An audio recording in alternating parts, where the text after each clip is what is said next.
হ্যাঁ রাইসানি দেখি কপাতা হলো কি ব্যাপার?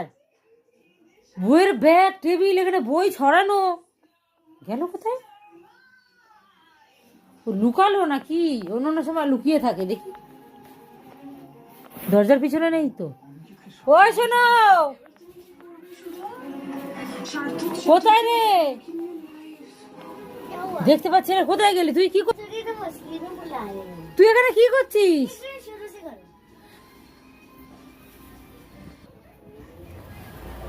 কি করছিস এখানে তুই? তখন থেকে রাখছি তো বলিস নি। কি ব্যাপার? কি এগুলো কি?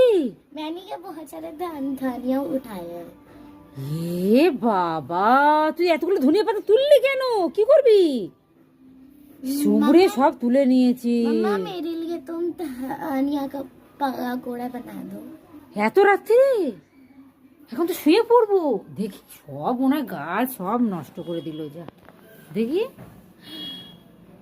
আর নেই, সব নষ্ট করে দিয়েছি। সেইটা এত রাত্রিরে ও নাকি ধনিয়ার পকোড়া খাবি। এই দেখ কত রাত্রি জানিস, এখন 10টা বাজি, সবাই শুয়ে পড়েছি। হ্যাঁ, তোর কে তুলতে বলেছে এত রাত্রির পরে ধনিয়া বল? হ্যাঁ, পারিসবেন দেবো? আয় পকোড়া বানিয়ে দিচ্ছি। এই দেখুন এতগুলো ধনিয়া তুলে নিয়েছে, তো কি করবো, যাই হোক ওগুলো ধুয়ে নিই, পকোড়া বানাবো। তেলটা এখানে গরম হয়ে গেছে। আর দেখুন ধনেপাতা এখানে ধুয়ে নিয়েছি।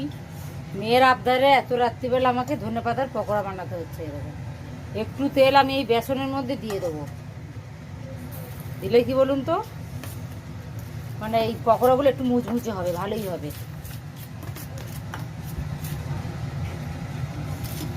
এর আগের বারে বানিয়েছিলাম ধনেপাতা মানে কুচিয়ে তার সঙ্গে পেঁয়াজ দিয়ে বানিয়েছিলাম, তো ওটার ভালো লেগেছে। দিতে বলছে মামা এইভাবে আমাকে বানাও। তো আজকে আর কুচাবো না, এমনি বড় বড় ধনেপাতা এমনি করে জাস্ট বেসনের মধ্যে একটু চুপিয়ে দিয়ে দেবো তেলের মধ্যে। ও আমাকে না বলে চলে গেছে ব্যালকনিতে রাত্রিবেলা ধনেপাতা তুলতে, এই ঠান্ডার মধ্যে।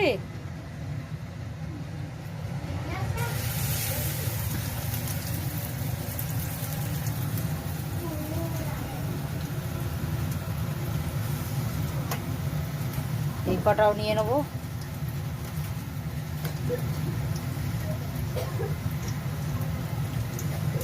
শুধু ধনেপাতার পকোড়া বানাচ্ছি না গাইস, দেখাচ্ছি আমি একটা জিনিস দেখাচ্ছি। মেয়ে আবদার করেছে ধনেপাতার পকোড়া।